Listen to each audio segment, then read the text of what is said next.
or should I be saying hee-haw? Welcome back, my friend. Thank you so much for joining us today.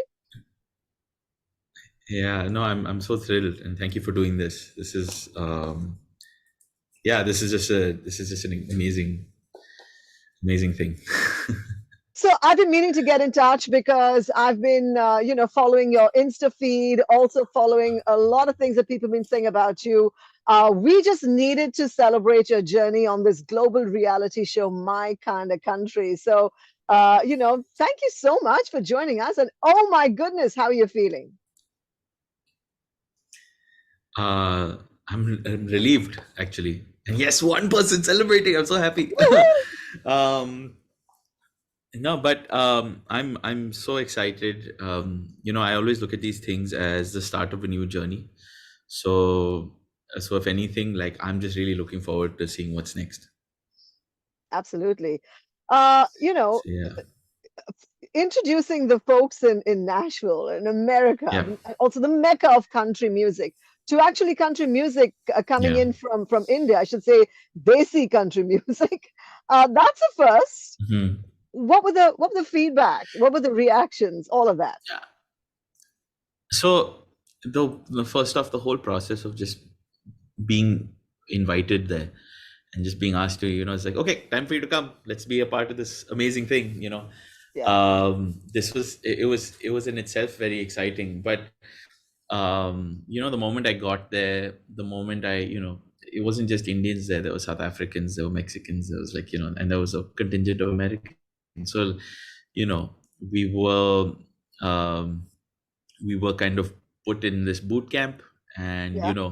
just kind of given these amazing experiences and these chances to kind of tell stories in our own way.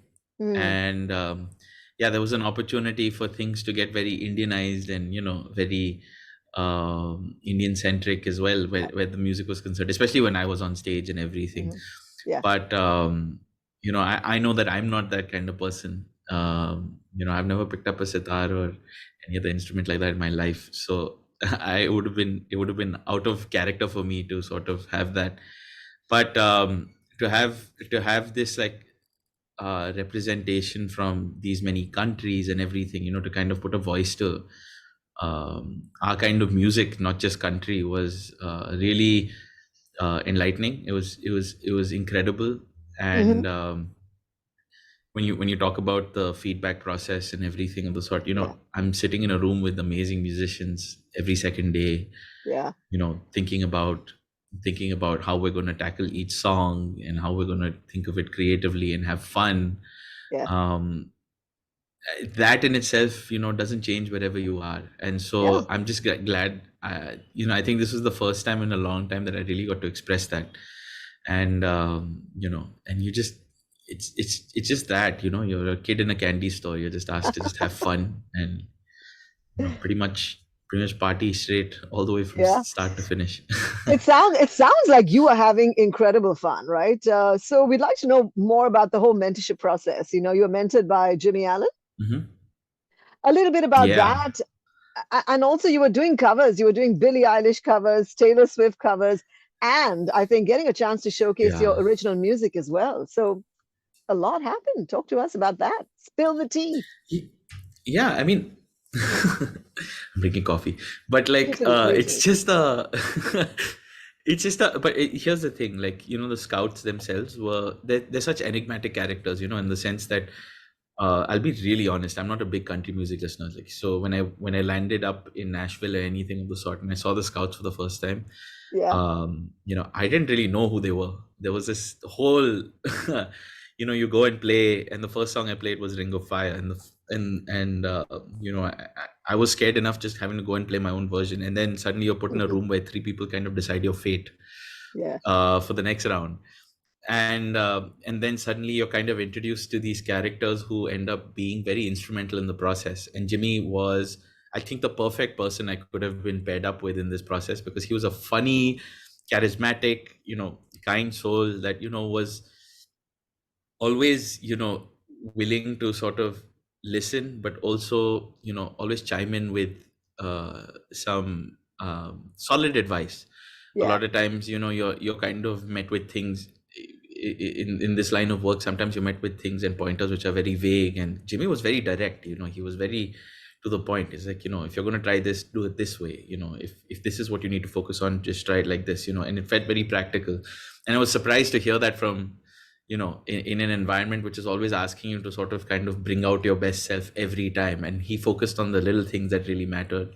And this was a really good experience that way. And as far as Orville and Mickey were concerned, because along the process, we also got to interact with them. But I think having Jimmy there as a great sort of point to sort of center ourselves around, and at the end of the day, it also felt great, to kind of be a part of his team and his crew, and it was good to sort of be able to also represent him.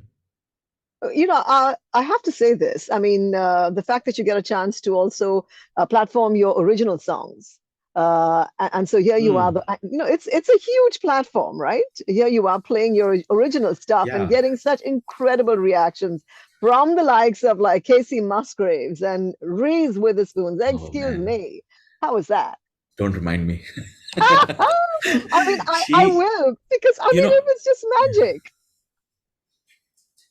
The thing is that the original aspect of the show was something that was so, when I was first like asked to be a part of it, they said that, there's a chance that you might get to play your own songs along this process. So we need to figure out a way to do that. And that really like perked my ears up. I was like, this is not something they normally do in reality shows of this magnitude and, of this caliber. And so when we had the chance to do that, it felt like, okay, finally now I think I'm ready to sort of be judged on this. And I think the one sort of relieving aspect of that is that, there's a lot of fear when you're doing a cover. And like you said, I'm being asked to do like a Billie Eilish song in a country style. I'm being asked to do like this Taylor Swift song, and there's a song like Neon Moon which I had done, which I hadn't even heard before. And then suddenly like the stakes are very different there. And then when you go and do your own song, you're like, you're at stake. This is me, and this is how I have to be, and this is how I have to represent myself. And I'll say it like, as any person who sits in a room and jams with musicians, it was probably the most exciting experience to kind of do that. Because when I got to play my songs, I'm playing it to Omar, who's playing the keys, and to Clay, who's playing the guitar, and Dwayne and Derek, the drummer and the bassist. And suddenly, like, there's this sense of excitement that they feel with the song that you've made, and you're like, this is worth it. I'll just play it for them. I'm happy to do it just for this much. And when they're playing with you, you're like, they're playing my song. Oh my God, this is exciting. It's like, I have this awesome band playing with me, and when you're halfway around the world, this is like just a great way to connect with the people who are just immediately around you. And I'm just glad that in the act of just playing the music and everything, the way it was received, the way, even the feedback I got on it and everything of the sort, I felt like I could have walked away at that moment thinking like, what, I think I'm really proud of what I've made, even after all this doubt I have in my mind. And so it's just it's thrilling. It's absolutely thrilling.